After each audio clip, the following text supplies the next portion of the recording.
The real cartel. Punishments are worse than Narcos. Narcos is one of the most watched shows in Netflix history. Hundreds of millions of people across more than 190 countries have seen it. They watched Pablo Escobar build an empire. They watched the Cali cartel operate like a corporation. They watched DEA agents chase men who seemed almost mythological in their wealth and brutality. And when it was over, most of those viewers walked away believing they understood what the drug war actually looked like. They did not. The show's own creator told The Hollywood Reporter in 2016 that Narcos is 50-50 when it comes to fiction and nonfiction. Half of what people watched as history was invented, and the half that was real was still a cleaned-up, camera-ready version of events that the actual documented record makes look almost gentle by comparison. What federal indictments describe, what forensic investigators confirmed, and what court testimony put on the official record is significantly worse than anything that ever appeared on that show. Today, we are going through exactly how much worse. Section 1. The Torture Room. Narcos shows a basement. The Chapitos built a ranch. In Narcos and Narcos Mexico, cartel interrogations are quick and cinematic. Someone gets grabbed, roughed up, a gun gets pressed to a temple. Maybe 5 minutes of screen time. The message is clear. Cartels are violent. Cartels are dangerous. But the violence always has a beginning and an end you can see coming. A character suffers. The scene cuts away. The next scene begins. What the show never prepared anyone for is what a U.S. federal indictment described in 2023. El Chapo's sons, Ovidio Guzman Lopez, Jesus Alfredo Guzman Salazar, and Ivan Archivaldo Guzman Salazar, known collectively as the Chapitos, ran the Sinaloa cartel's operations after their father was extradited to the United States in 2017. They were not just heirs to a drug empire. They built their own systems of control, and one of those systems was a ranch in Navolato, Sinaloa, owned by Ivan. The ranch was not a hideout. It was not a storage facility. It was a dedicated location for the interrogation, torture, and killing of enemies. The U.S. Department of Justice unsealed the indictment in April 2023 as part of a fentanyl trafficking investigation described by federal prosecutors as the largest, most violent, and most prolific fentanyl trafficking operation in the world. Alongside the drug charges, prosecutors laid out in specific detail what happened to people brought to that ranch.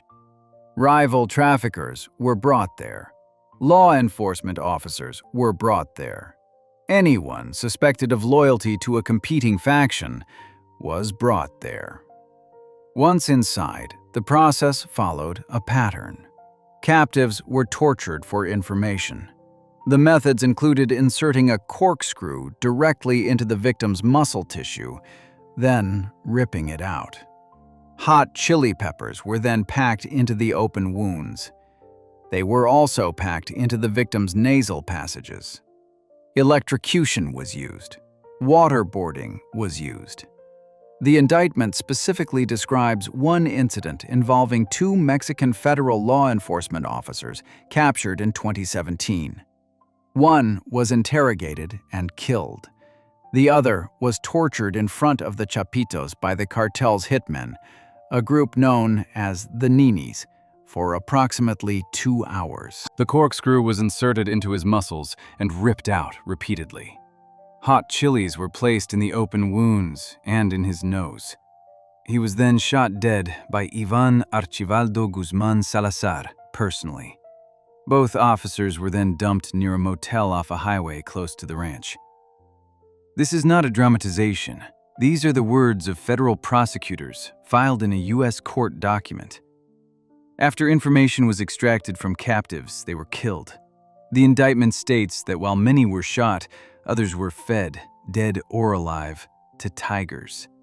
The tigers belonged to Ivan and Alfredo. Federal prosecutors used those exact words in that exact document. The bodies that were not fed to animals were disposed of throughout the surrounding area. There is a detail in the indictment that goes beyond what most people, even those familiar with cartel violence, had heard before. The Chapitos used prisoners to test fentanyl. They were producing fentanyl at industrial scale. Prosecutors called it the largest fentanyl operation in the world, and they needed to know how potent each batch was, so they tested it on the people they were already holding captive. The indictment does not need to explain what happened to those prisoners after the test was complete. Narcos has a scene for every kind of cartel violence: shootouts, bombings, strangulations, executions. What it does not have is a ranch where the torture follows a documented checklist, where the animals on the property are part of the punishment structure, and where the prisoners serve a dual purpose as both intelligence sources and pharmaceutical test subjects. El Chapo himself, according to unsealed court documents from his 2019 trial in New York, also ran torture operations with the same deliberate structure. A rival named Israel Rincon, who had switched allegiances during a turf war with the Beltran-Leyva cartel, was brought in. His teeth were removed with pliers. He was electrocuted through his ears.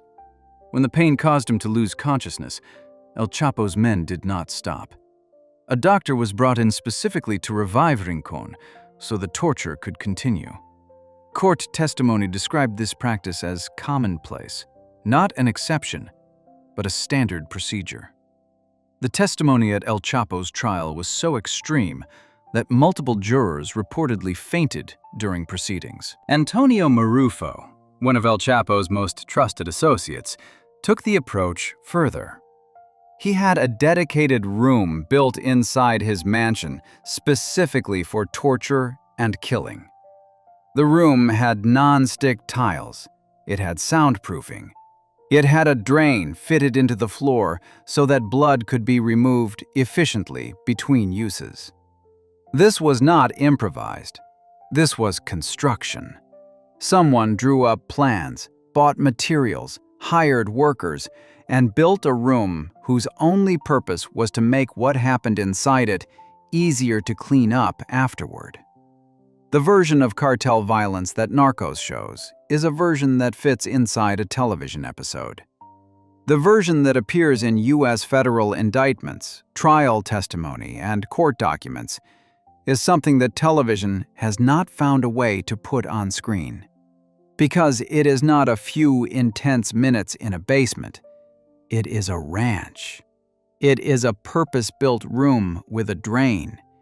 It is a system with its own medical staff, its own animals, and its own pharmaceutical testing program. And the Chapitos were not an anomaly within the cartel world. They were following a model that had been developing across multiple organizations for decades. A model that Los Zetas, in particular, took to a scale that makes even the Navalato ranch look contained. What Los Zetas built was not a ranch. It was a doctrine. And the people it was used on were not rivals or law enforcement. They were strangers on a bus. Section 2. The 30-hour question. Narcos shows Kiki's murder. It doesn't show what actually happened. Narcos Mexico Season 2 treats the murder of DEA Special Agent Enrique Kiki Camarena as the emotional centerpiece of the entire series. The show builds toward it across multiple episodes. His kidnapping, his captivity, his death. All of it is given serious weight. The production clearly understood that this was one of the most significant moments in the history of the drug war, and they handled it with more care than most of what appears on the show. But care is not the same as accuracy, and accuracy, in this case, is the difference between a tragic television moment and something that forensic investigators, court documents, and the DEA itself have described as one of the most extreme acts of sustained human torture in the modern history of American law enforcement. On February 7, 1985, Camarena left the U.S. consulate in Guadalajara to meet his wife for lunch. he never made it. 5 armed men working for the Guadalajara cartel surrounded him outside the building and forced him into a vehicle. At almost the same hour, a Mexican pilot named Alfredo Zavala Avelar, who flew missions with Camarena and worked as a DEA asset, was seized near the Guadalajara airport by cartel operatives in a separate but coordinated abduction. The order to take Camarena came from 3 men at the top of the Guadalajara cartel: Rafael Caro Quintero, Miguel Ángel Félix Gallardo, and Ernesto Fonseca Carrillo. The reason was specific. Camarena had spent years building a case against their operations. In 1984, acting on information he developed, 450 Mexican soldiers backed by helicopters destroyed Rancho Buffalo, a 500-acre marijuana plantation in Chihuahua, with an estimated annual production worth $8 billion. That raid cost the cartel more money than most countries' annual budgets. The cartel believed Camarena was the source. They were right.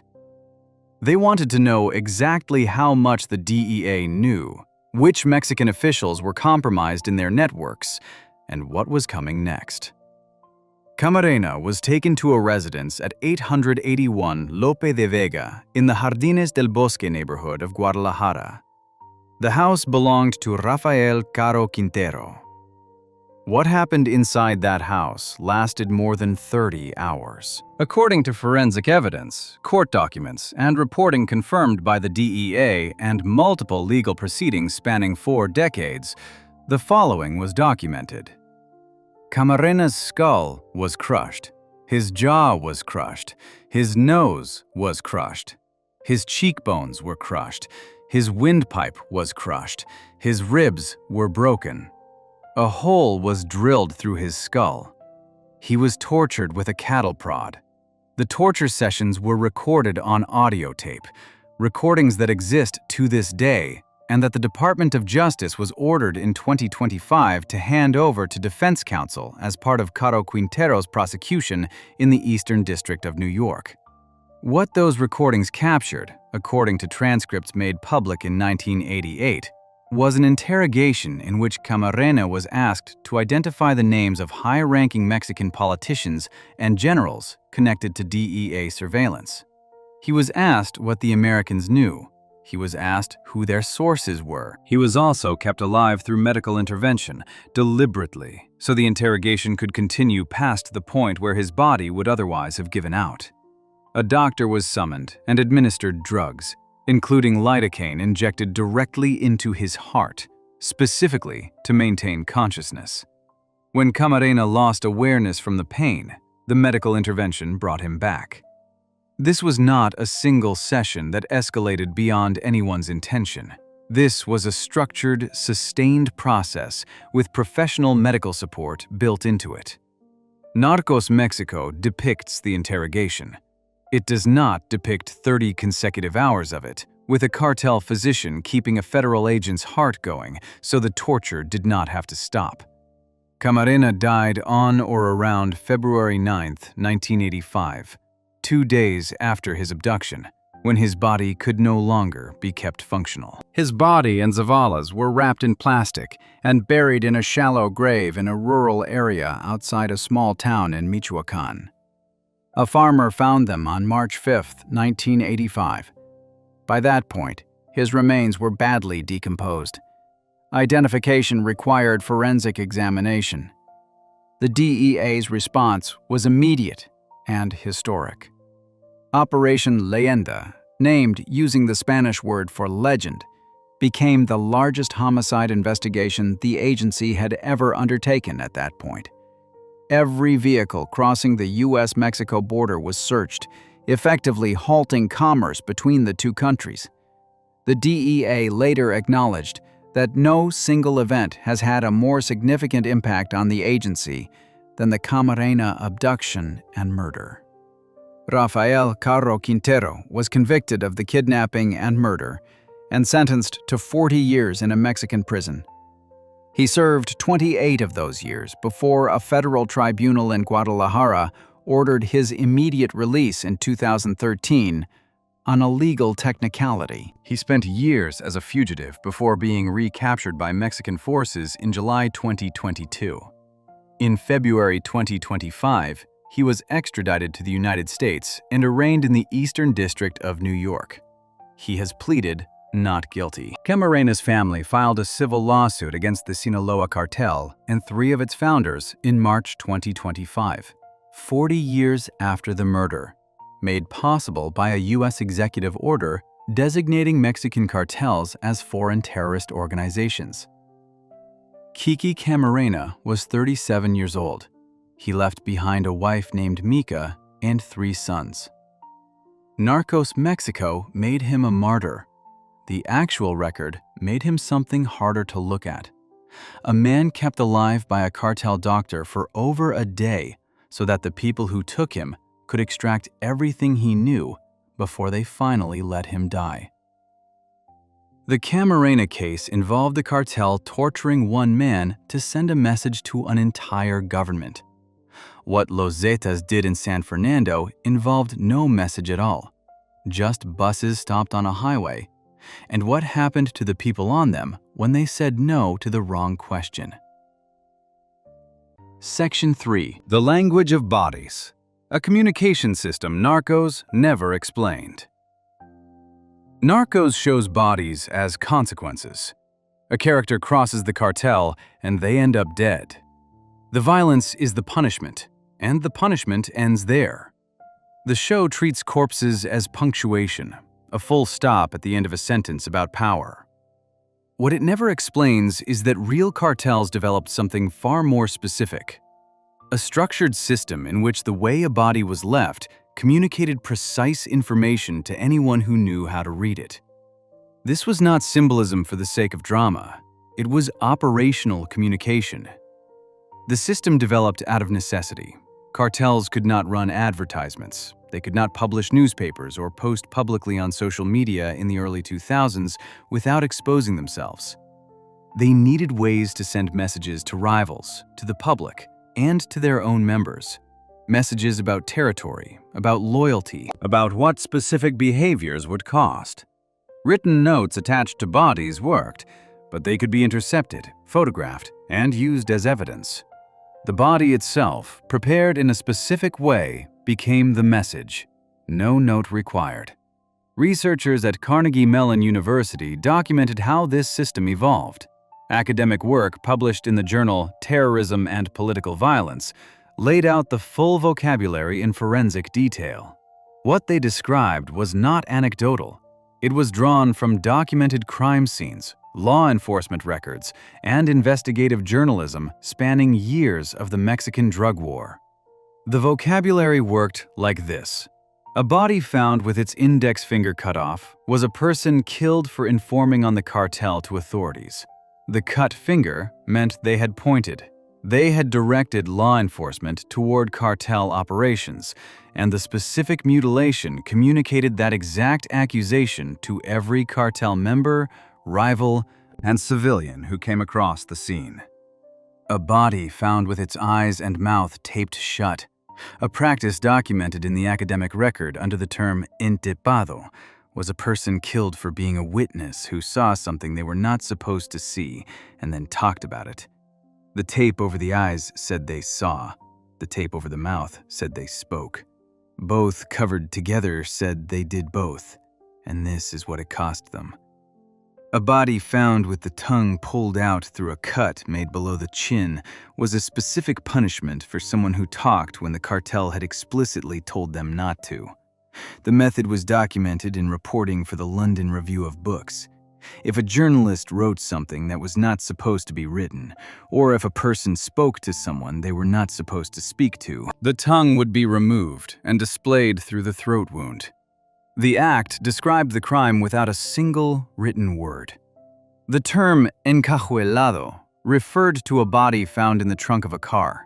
This was used specifically when a rival was caught operating in territory that was not theirs. The trunk of the car represented their having been found somewhere they did not belong. Encobijado meant a body wrapped in a blanket, which was a warning directed at a specific group rather than a general public display. Entambado meant a body stuffed into a drum. Then there was pozoleado, named after a Mexican soup. This referred to a body that had been dissolved in acid, or in some documented cases, boiled in liquid, until nothing identifiable remained. Pozoleado was not a punishment designed to send a message to onlookers. It was the opposite. It was a message that said, "This person no longer exists. There is nothing left to find. No grave, no remains, no funeral." It was the complete erasure of a human being, and its use communicated to the victim's associates and family that they would not even be given the dignity of a body to bury. La Familia Michoacana, a cartel that operated primarily in Michoacán before eventually being dismantled, is documented as having formalized the public display of corpse messaging on September 6, 2006.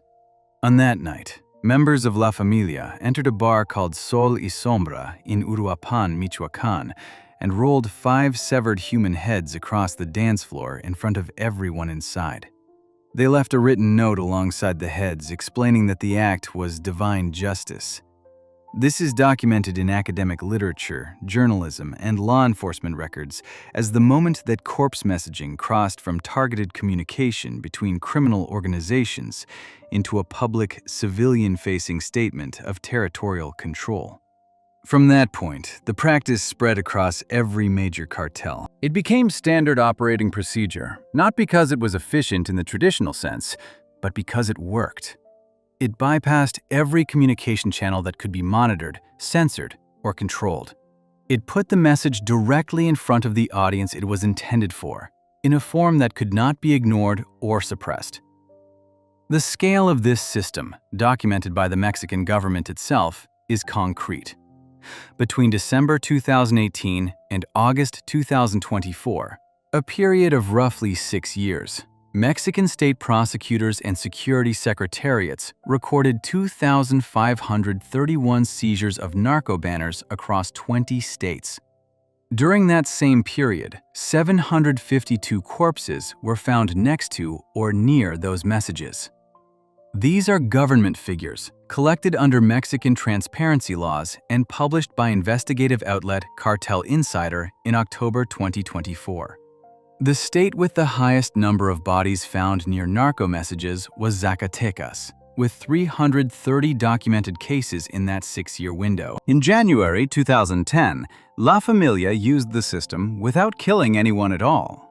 After torturing 6 men accused of committing crimes in their territory, they forced the men to walk silently around an intersection in Zamora, Michoacán, holding handwritten signs that read, "I am a rat, and that is why La Familia punished me," and "This is for all delinquents. La Familia is here. Citizens, do not judge us. We are cleaning your city." The men were alive. Their beaten bodies and the signs in their hands were the message. No corpse necessary that day. Narcos never got close to explaining any of this because it is not television violence. It is linguistics. It is a functioning communication system built entirely out of human bodies, and the specific ways those bodies were prepared, displayed, and positioned for a specific audience. And every section of that system had a different author. The Zetas wrote in a different dialect than the Sinaloa cartel. The Zetas did not use bodies as language. They used them as geography, stacked in graves 10 feet deep, covered with a backhoe, and left under the ground in numbers that took years to fully count. Section 4. El Guiso, the stew, the punishment Narcos never showed. Narcos and its spin-offs show executions the way action cinema has always shown them. A gun is raised, a trigger is pulled, someone falls. The violence is brutal, but it is also instant. A sudden end to a person's story. Even when the show depicts more drawn-out brutality, it moves quickly enough that the viewer never has to sit with the full weight of what prolonged, methodical killing actually looks like in practice. Miguel Ángel Treviño Morales did not work that way. Treviño Morales, known within Los Zetas by his alias Z40, became one of the most feared cartel figures in the documented history of the Mexican drug war. He rose through Los Zetas during the period when the organization was transforming from an enforcement arm of the Gulf Cartel into its own independent criminal empire. A transformation driven entirely by a willingness to use violence at a scale and in forms that even other cartels found extreme. When Los Zetas broke away from the Gulf Cartel in February 2010, they needed to establish dominance rapidly across territory where they had previously operated as subordinates. Z40 was central to how they did that. Mexican Marines captured him in July 2013 in Tamaulipas. What followed was the documentation of a killing method that had been used for years across Zeta's territory, one that investigators, journalists, and legal proceedings have confirmed in enough detail that it has its own name: El Guiso, the stew. The method involved a 55-gallon drum, the kind used across industrial Mexico for oil, chemicals, and fuel storage. A living person was placed inside the drum. Then one of two things happened. The cartel would pour a flammable liquid into the drum and ignite it, burning the person alive inside the container. Or they would apply heat from beneath the drum and boil the person within it. Both variations have been documented. Both were used by Z40 and those operating under his command against rivals, suspected informants, and members who had violated cartel rules or lost the trust of leadership. The 55-gallon drum was not chosen at random. It was practical. It contained the body during the process. It made disposal easier afterward. It also made the act visible in a specific way. The drum became a symbol that carried meaning on its own once the practice became known. Finding a drum in certain areas of Tamaulipas and Nuevo León during the peak years of Zeta's control communicated something to local communities without anyone needing to explain it. Z40 was arrested and held accountable for at least 72 killings in the 2010 San Fernando massacre alone, a separate event covered in the next section. But the documentation of El Guiso extended far beyond that single incident. His role in the systematic use of this method was a central part of why the Mexican government treated his capture as a significant moment in the drug war. He has been held in Mexican custody since 2013. His brother, Omar Treviño Morales, who succeeded him as a Zeta's leader, was captured in 2015. Heriberto Lazcano, known as Z3 or El Lasca, was the supreme leader of Los Zetas before Z40 rose to his level of prominence. Lazcano was killed by Mexican Marines in October 2012. While he was alive, his methods of dealing with enemies were documented through investigative reporting and law enforcement records. He maintained a collection of exotic animals, lions and tigers, and according to multiple documented accounts, he used them as instruments of execution. Enemies were forced into cages containing the animals. Other members of the cartel watched. This was not incidental. It was structured. The audience was part of the point. Watching someone die in a cage with a predator was designed to produce a specific psychological response in the people who witnessed it, making the cost of disloyalty or rivalry concrete and visible in a way that a shooting could not replicate. Los Zetas also operated what investigators described as La Gallera, a ranch used for mass cremations and acid baths. Bodies of victims that the organization wanted to eliminate entirely, leaving no trace for families or investigators to find, were either burned in mass cremations or dissolved in acid at this location. The acid dissolution method, documented under the term pozoleado in the academic and law enforcement literature, was used across multiple cartel organizations, but Los Zetas used it at scale. The goal was not punishment in the visible, message-sending sense. The goal was erasure. There is a detail in the documented record of Los Zetas that connects directly to Narcos in a way the show never addressed. A cartel member testified in a trial held in Laredo, Texas, that during the 2011 San Fernando period, Los Zetas forced captives to fight each other, essentially forcing kidnapped victims into combat against one another. The same testimony stated that this practice was ordered by Z40 specifically as a training mechanism, designed to make new Zetas recruits lose their fear of killing by watching it happen repeatedly and up close, or by participating directly. The testimony placed the number of recruits being trained in Ciudad Victoria at 100 and in San Fernando at 300, both in January 2012. Narcos shows cartel members as people who grew up in poverty, found their way into criminal networks, and became desensitized to violence through exposure over time. That is a reasonable dramatic framework. What the Laredo testimony describes is a deliberate, structured desensitization program. Forced combat as a training curriculum, run by an organization that had developed institutional methods for turning people into killers efficiently and at scale. The Mexican drug war, at its peak between 2010 and 2012, was not a collection of dramatic confrontations between charismatic figures. It was an industrial system. Los Zetas treated violence the way a manufacturing operation treats production, with processes, locations, equipment, and training programs designed to achieve consistent outputs. None of that appears in Narcos. What does appear in Narcos is a version of cartel violence that has a human face on it. Protagonists and antagonists operating within a story that has a shape. El Guiso has no shape. It has a drum and a fire and the documented testimony of people who were paid to operate both. What happened in San Fernando was this same system applied not to rivals or informants, but to people who had done nothing except board a bus heading north and refuse a job offer they never wanted in the first place. Section 5. The San Fernando Massacres. The scale Narcos never approached. Narcos is fundamentally a show about specific people. Pablo Escobar, the Cali cartel leadership, DEA agents with names and backstories. Even when large numbers of people die in the show, the camera stays close to individuals, someone we know, someone whose death carries narrative weight.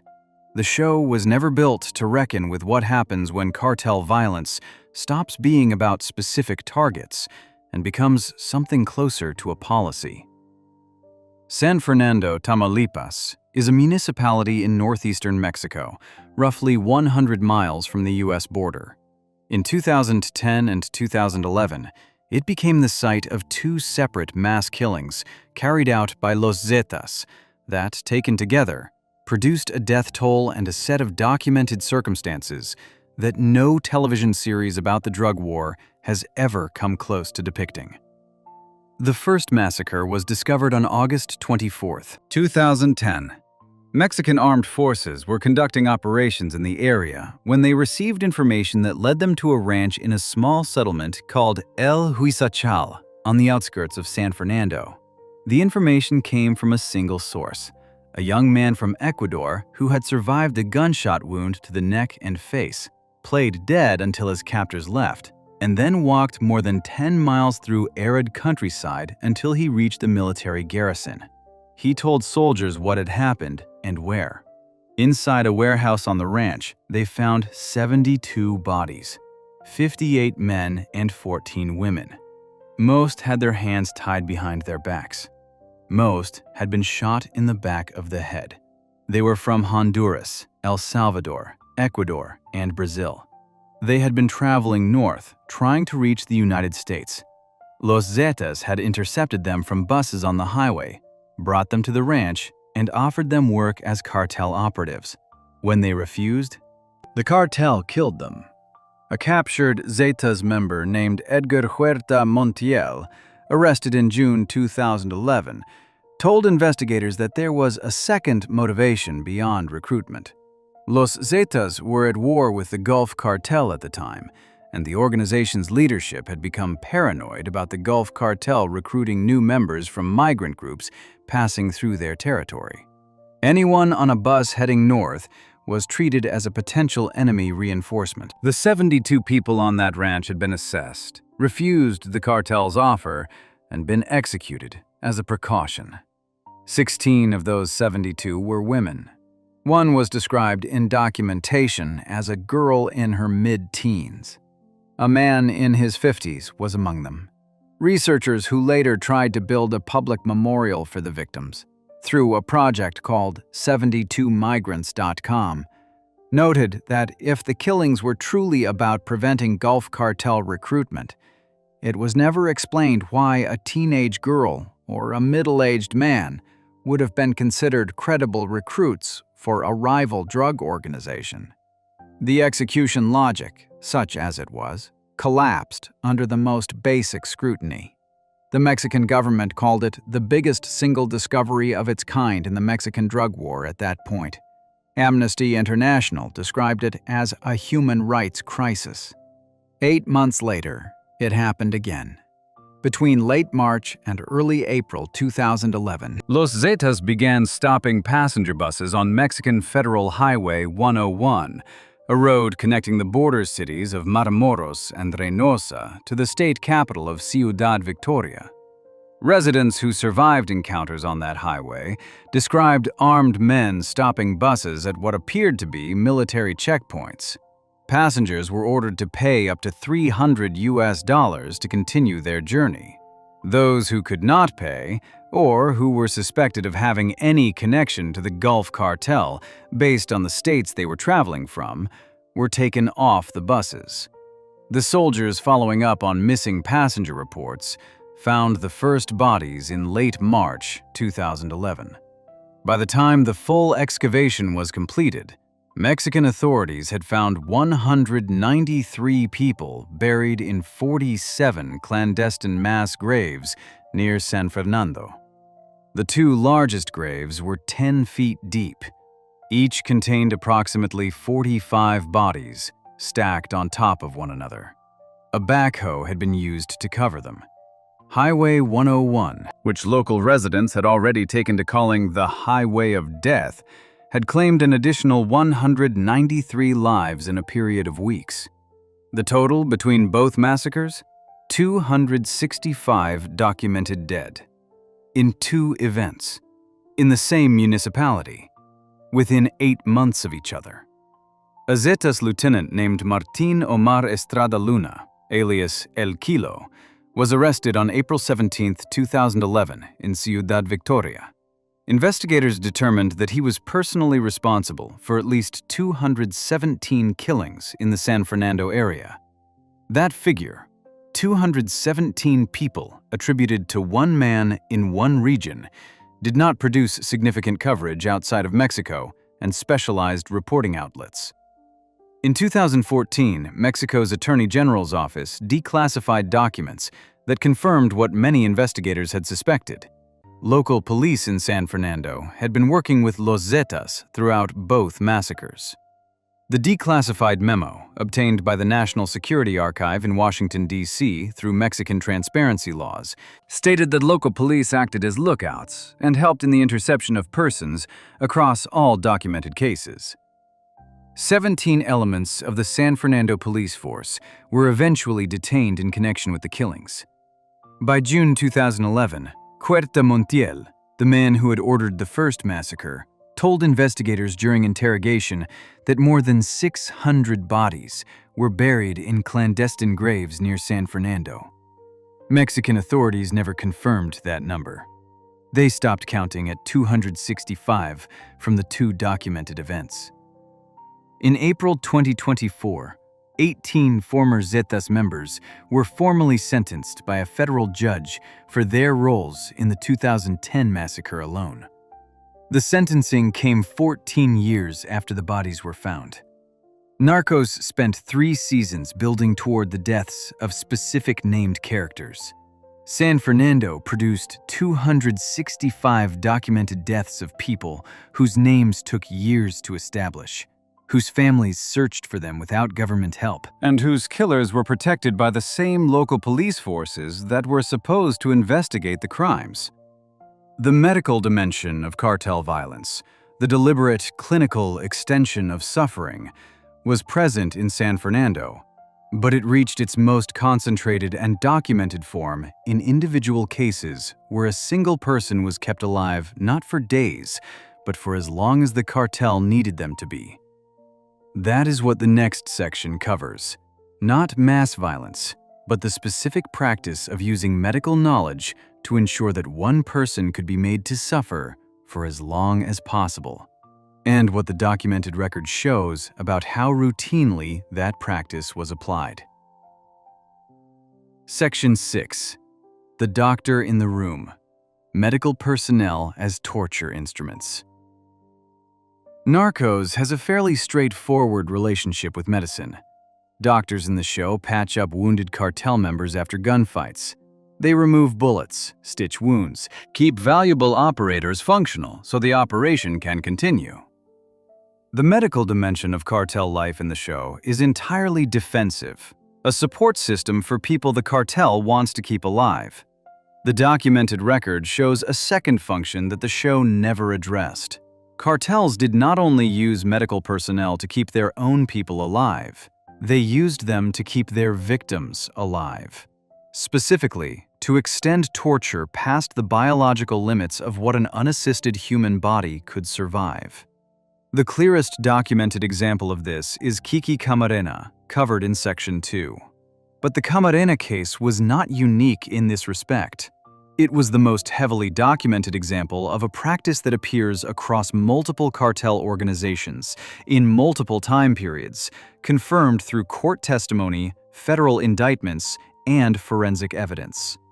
At El Chapo's trial in New York in 2019, the jury heard testimony about the standard procedures used during interrogations run by the Sinaloa cartel. The testimony described what happened to Israel Rincon, a man who had previously worked for El Chapo and then switched allegiances during the turf war with the Beltran Leyva cartel.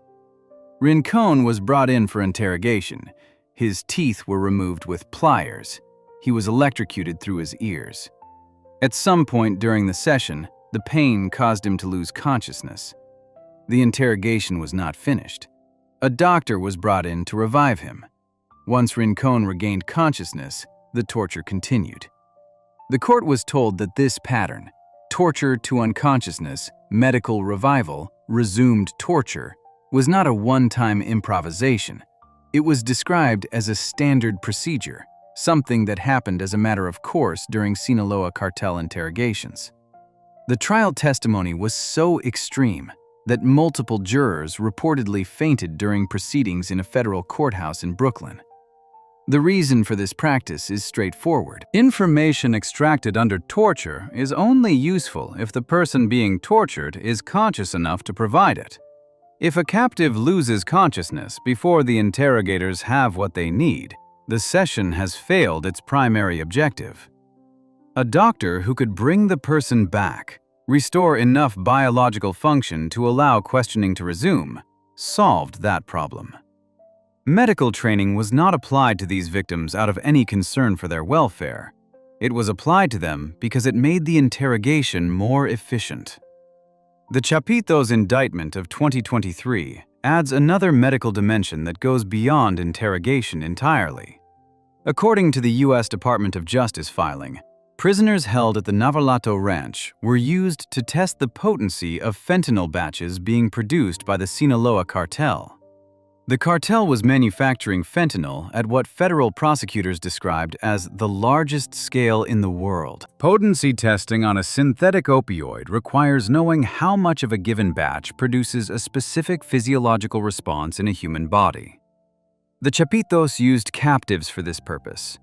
The application of pharmaceutical knowledge to a living prisoner, measuring dosage, observing response, determining lethality thresholds, is a form of medical procedure.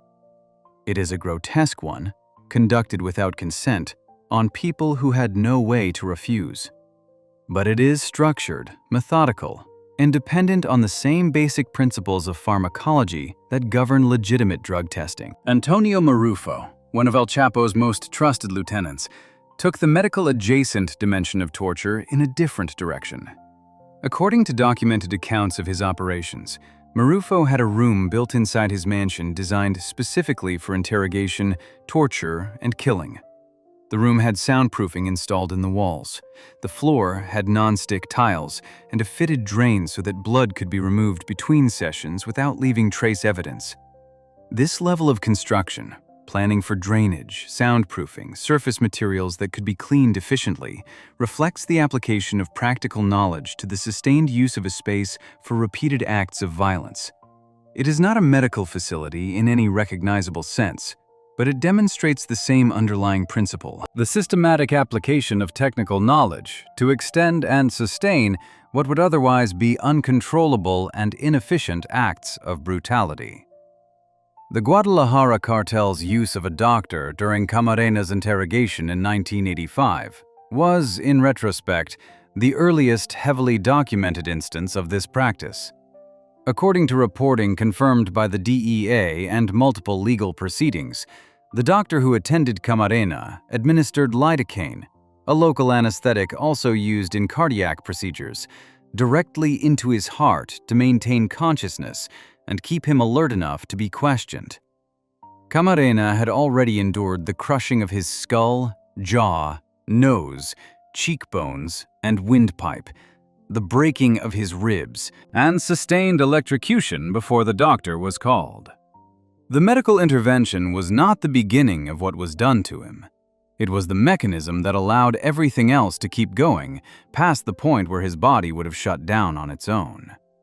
The torture sessions during Camarena's captivity were recorded on audio tape. Those recordings have existed since 1985. Transcripts were made public in 1988. The full recordings themselves were ordered by a U.S. court to be handed over to defense counsel in 2025 as part of Rafael Caro Quintero's prosecution in New York. For 4 decades, the recordings have existed as documentation of what a cartel doctor's involvement in an interrogation actually sounded like in real time. Narcos Mexico shows Camarena's death as a tragedy of the drug war. The audio tapes show it as something that was engineered, sustained and extended through deliberate medical intervention by a person with enough clinical knowledge to keep a man alive through injuries that should have killed him, for long enough that his captors could finish what they had started. No version of this appears in Narcos. The show's doctors treat gunshot wounds. The real cartel doctors had a different job description. And the difference between those two functions is the difference between medicine as it is understood and medicine as a tool applied to a person who has no say in what is done to their body. Before we move on, if you're enjoying this analysis, please consider subscribing. It helps the channel tremendously. What was done to Hugo Hernandez's body after he was dead says something different. Not about what the cartel needed to extract from a person, but about what they wanted to construct from one, and what they chose to do with the result. Section 7. The Hugo Hernandez Message. When a face becomes a warning. Narcos depicts Pablo Escobar and the cartel leaders around him as men who communicated power through scale. Bombings, assassinations of presidential candidates and judges, entire city blocks destroyed. The violence in the show is enormous and loud, designed to show that these organizations could reach anyone, anywhere, at any time.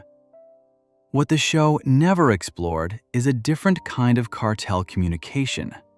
Not loud, not large, precise, constructed.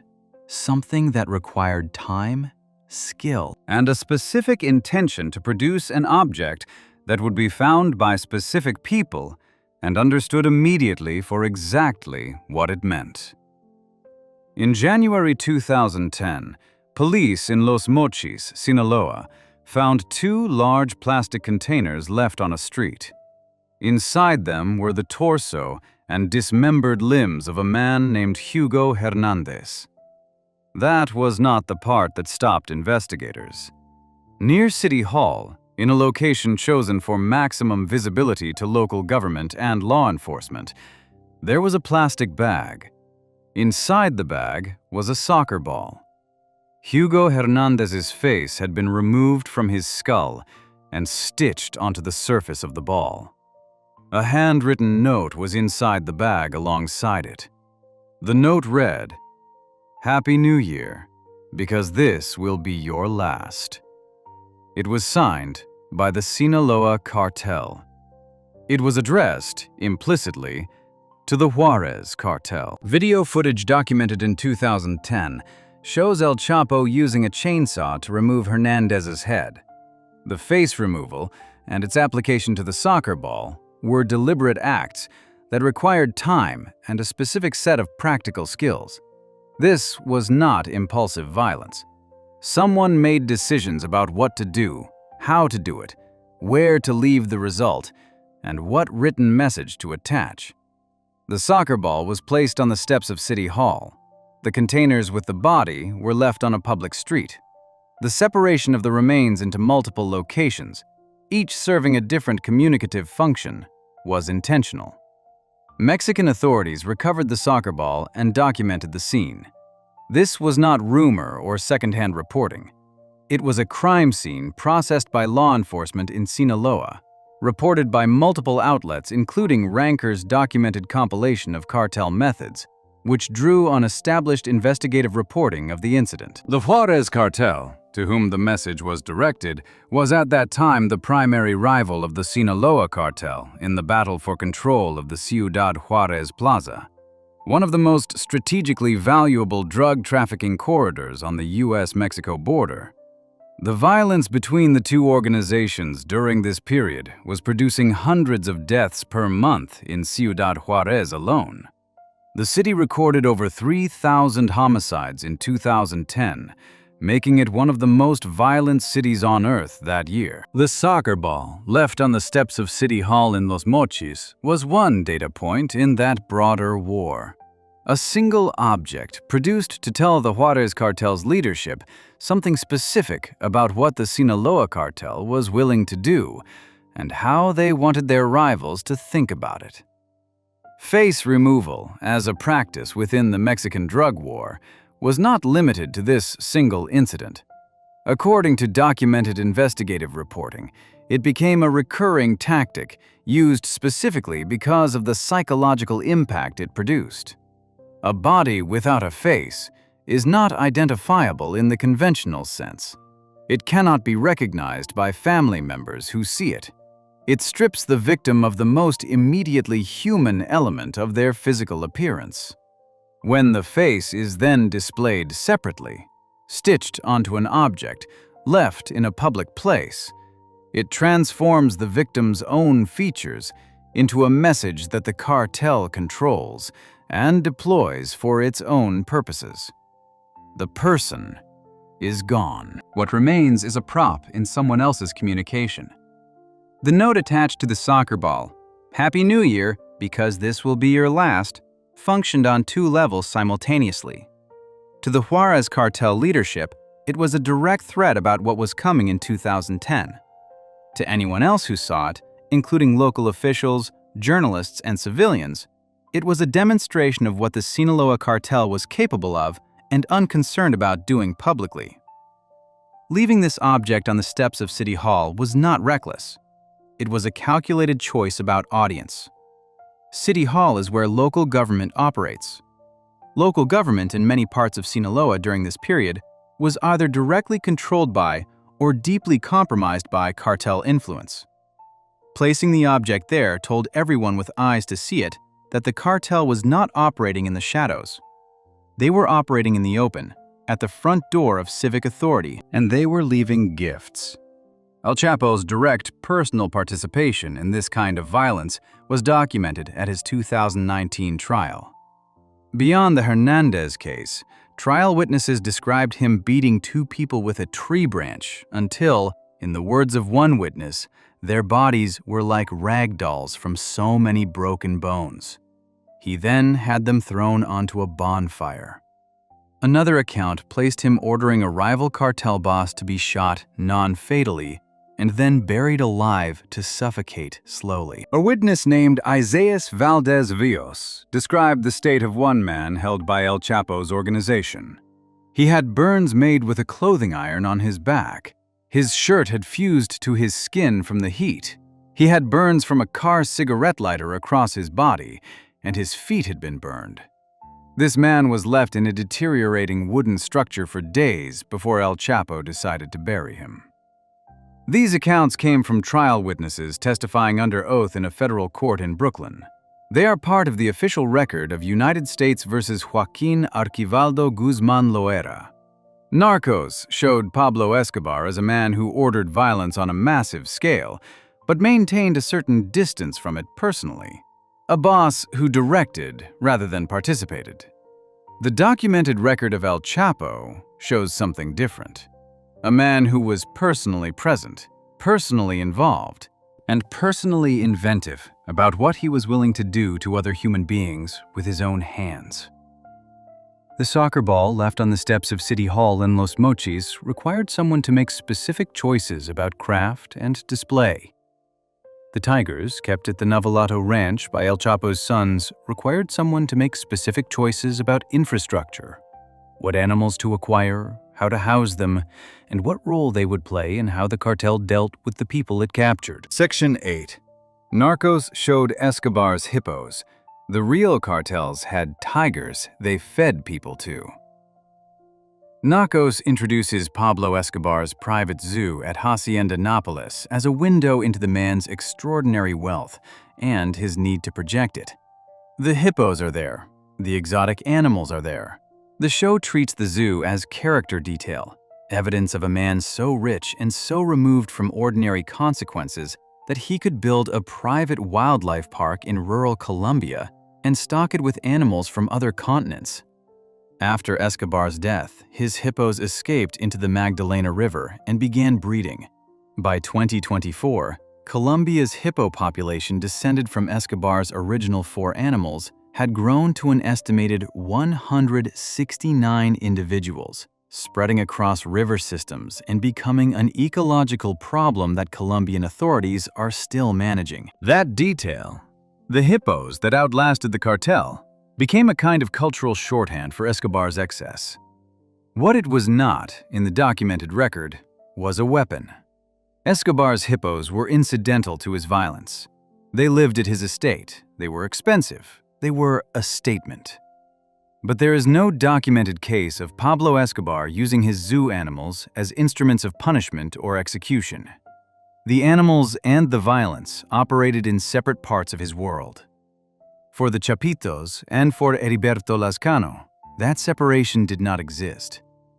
The U.S. Department of Justice indictment filed in April 2023 against Ovidio Guzmán López, Jesus Alfredo Guzmán Salazar, and Iván Archivaldo Guzmán Salazar contains a specific allegation about what happened to captives held at the Navolato Ranch in Sinaloa after interrogation was complete. The indictment states, in the language of federal prosecutors, that once information was obtained from captives through torture, those individuals were killed, either by or at the direction of the Chapitos themselves, and the bodies disposed of throughout the area. It then states that while many of these victims were shot, others were fed, dead or alive, to tigers belonging to Ivan and Alfredo. Dead or alive. That phrase is in a U.S. federal court document. The tigers were not an eccentricity that happened to be located near a place where violence also occurred. They were part of the disposal process. For some captives, after interrogation was finished and the decision to kill had been made, the method of killing or disposal involved being given to the animals. Whether the person was already dead when this happened or still alive depended on decisions made by the Chapitos or their associates at that specific moment. The indictment does not specify a consistent pattern because the evidence did not establish one. What it established was that both outcomes, feeding a dead body to tigers and feeding a living person to tigers, occurred at that location. Ivan and Alfredo Guzman Salazar owned the tigers. This was not a secret within the cartel. Exotic animal ownership among senior cartel figures is documented across multiple organizations as a marker of status, wealth, and the practical reality that, in the regions where these men operated, acquiring and keeping dangerous animals was something they could do without meaningful interference from authorities. The tigers at the Navalato Ranch were not hidden. They were property. Heriberto Lazcano operated differently. As the supreme leader of Los Zetas until his death in October 2012, Lazcano is documented through investigative reporting and law enforcement records as having kept lions and tigers as part of his personal holdings. According to multiple documented accounts, Lazcano forced enemies into cages containing his exotic animals, with other cartel members present as an audience. The distinction from what the Chapitos did is structural. At the Navalato Ranch, animals appear in the documented record as a disposal method. What happened to bodies, or people, after decisions had already been made. In Lazcano's documented practice, the animals were the execution itself. The cage was the location. The other members watching were the audience for whom the execution was performed. Both uses, disposal and execution, reflect the same underlying reality, which is that these animals were integrated into how these specific organizations dealt with specific categories of people. This is not the same as owning exotic animals because you are wealthy and want to display that wealth. Escobar's hippos were display. The tigers at Navalato and in Lazcano's cages were functional. The broader pattern of exotic animal ownership among Mexican cartel figures is documented across multiple cases.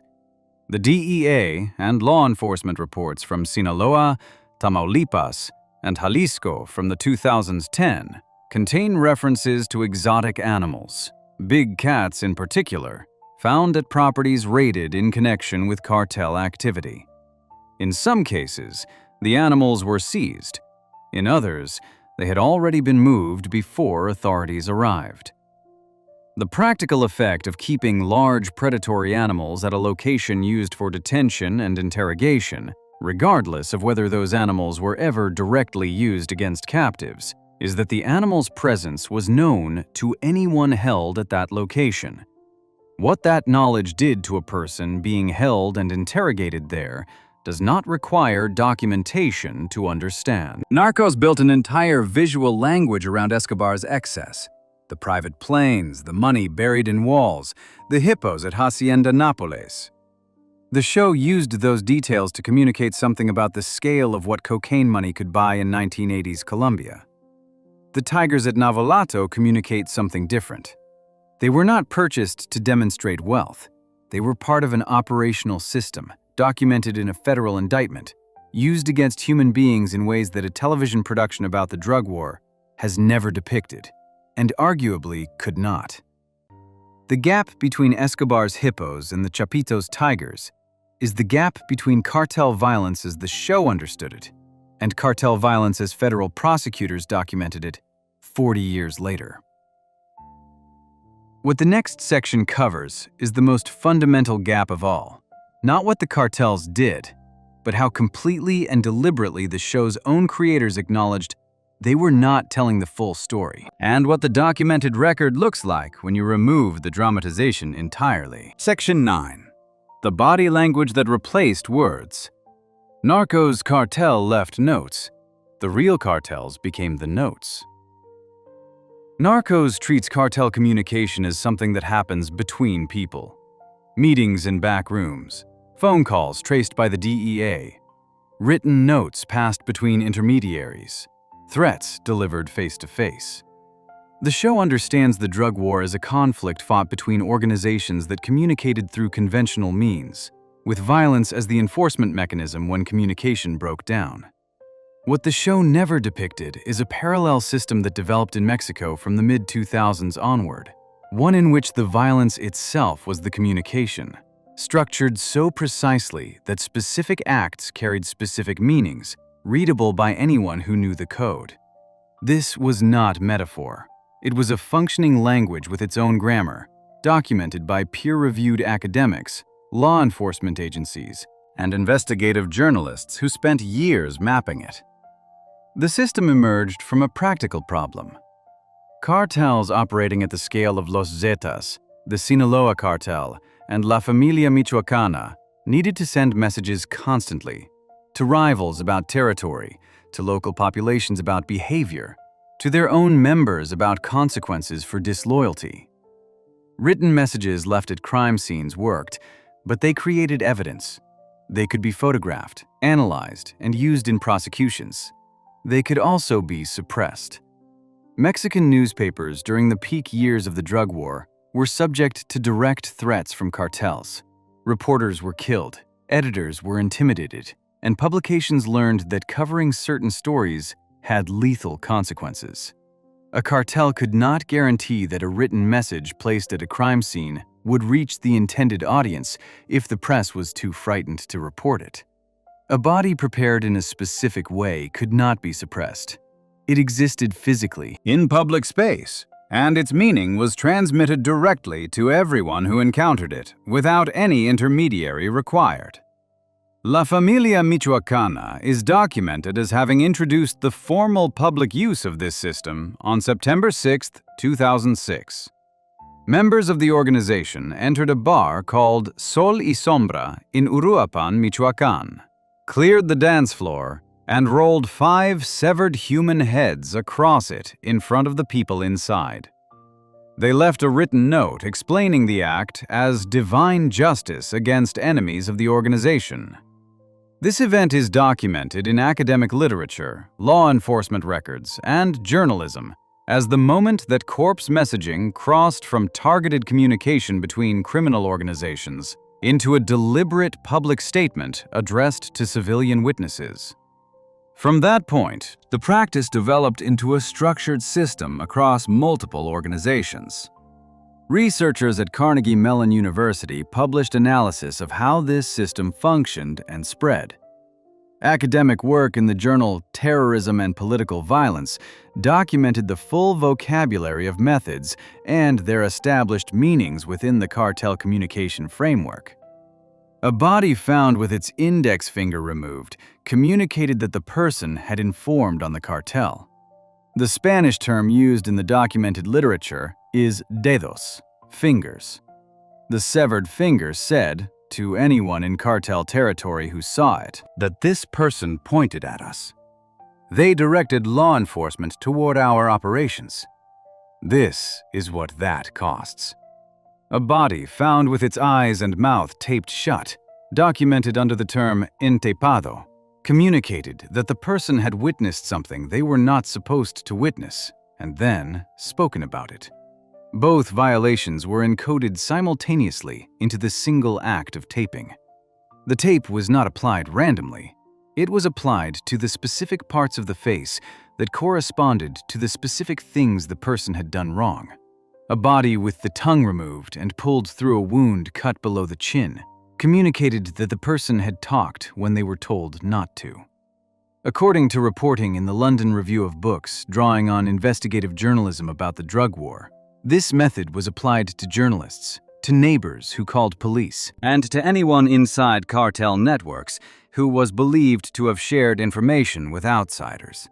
The physical act of removing and displaying the tongue through the throat described the crime without any written explanation. The body placed in a car trunk, encajuelado, communicated territorial violation. The body wrapped in a blanket, encobijado, was a warning addressed to a specific group rather than a general public display. The body dissolved in acid, pozoleado, communicated something different from all the others. It was not a message for public consumption. It was the deliberate elimination of any message at all. No body to find, no remains to identify, no grave for a family to locate.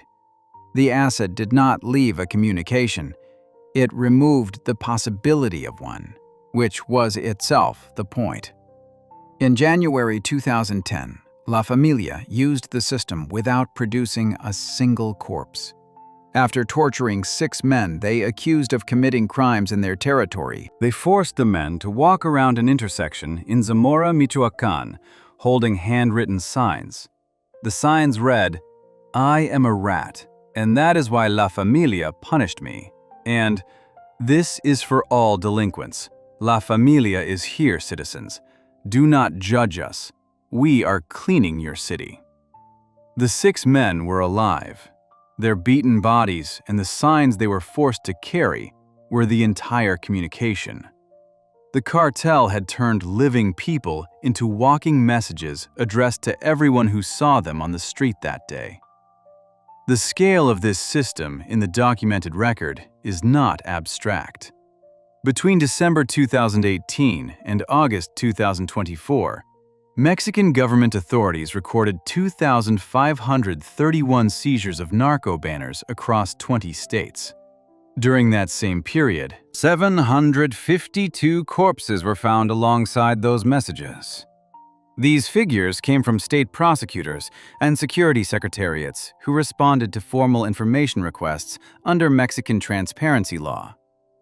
The state with the most bodies found near narco messages in that period was Zacatecas, with 330 documented cases.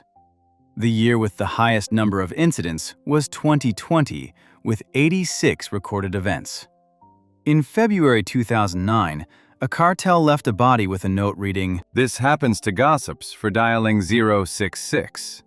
The number 066 was the Mexican equivalent of a crime tip line. The message was addressed not to a rival cartel, but to the civilian population, specifically to anyone considering calling authorities about cartel activity in their neighborhood. The body was the advertisement. The note explained the product. Narcos never built a scene around any of this because this system does not have protagonists.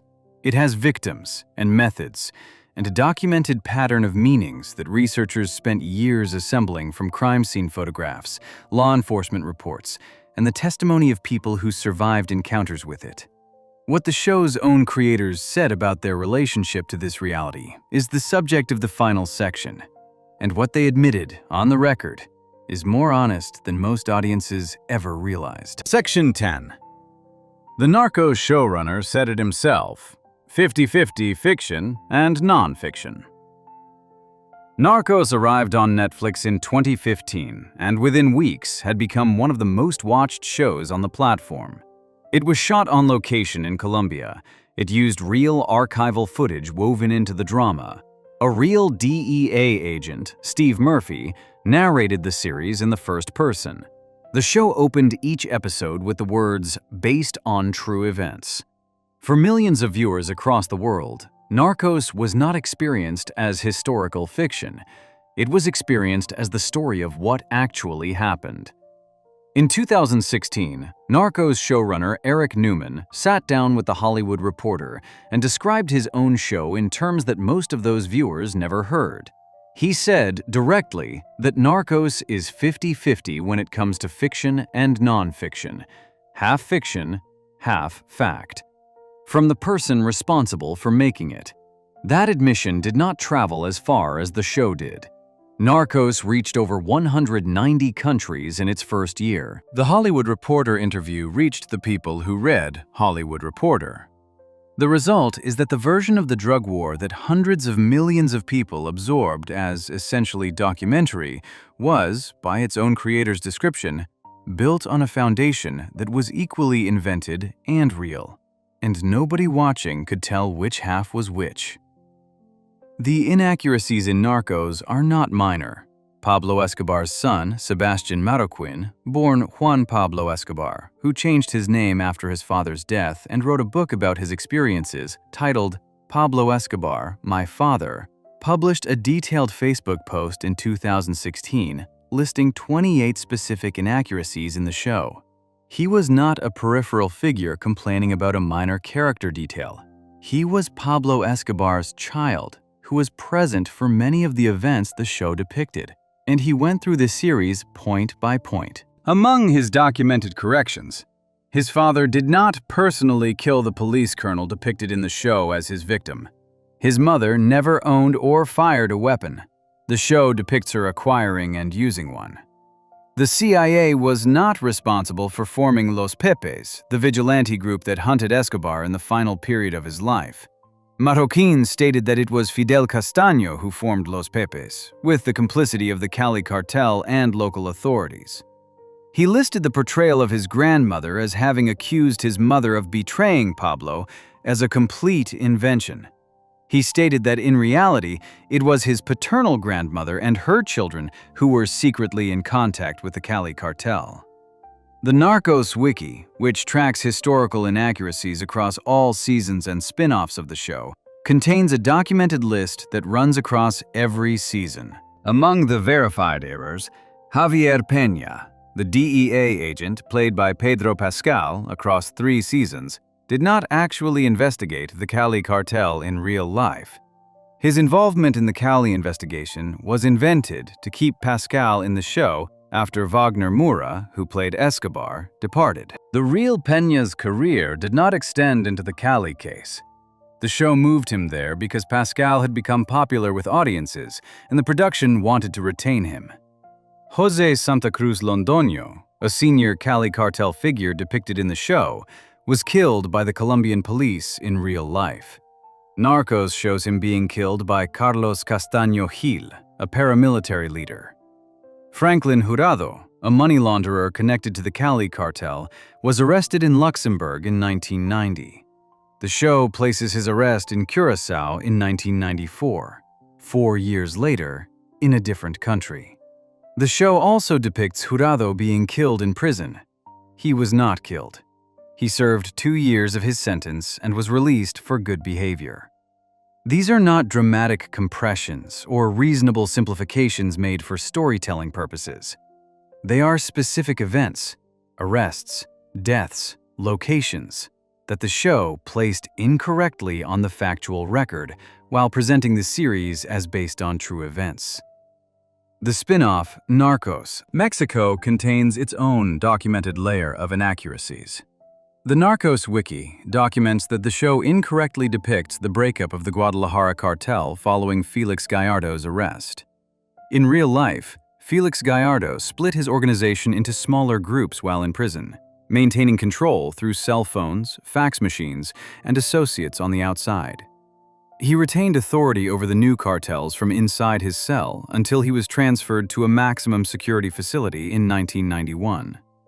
The show depicts the breakup differently, compressing and restructuring events in ways that change the actual sequence of who controlled what and when. The Pedro Pascal situation alone illustrates something important about how Narcos was actually built. The show's producers identified an actor whose performance was connecting with audiences. They then restructured the factual record of a real DEA agent's career to keep that actor in the series. The real Javier Peña was alive and available. He had served as a consultant on the show. His actual career had a factual arc that ended before the Cali investigation. The show extended that arc anyway, because Pascal was too valuable to the production to ride out. The real Peña's documented history was adjusted to fit a casting decision. This is what 50-50 looks like in practice. Not a show that is mostly accurate with a few invented scenes for dramatic purposes. A show where the casting choices shape the historical record as depicted, where named real people are shown doing things they did not do, and dying in ways they did not die, and where the person running the production described it publicly as half fiction, while the marketing presented it as based on true events. None of what has been covered across the previous 9 sections of this video appears in Narcos. The 30-hour medical torture of a federal agent, the ranch in Navolato where captives were fed to tigers, the 2 San Fernando massacres that produced 265 documented deaths in mass graves, the body language system with its documented vocabulary of severed fingers and taped mouths, the purpose-built torture room with a drain in the floor, the cartel doctor keeping a dying man's heart going so the interrogation could continue. None of it. Not because the writers did not know the drug war was extreme, because the actual documented record of what the drug war produced is not something that fits inside a television drama, even one that describes itself as half-fiction. The show gave the world a version of this story it could watch. The documents, the indictments, the forensic reports, and the court testimony gave the world the version that actually happened. If you enjoyed this breakdown, make sure to subscribe. Thanks for watching, and I'll see you in the next one.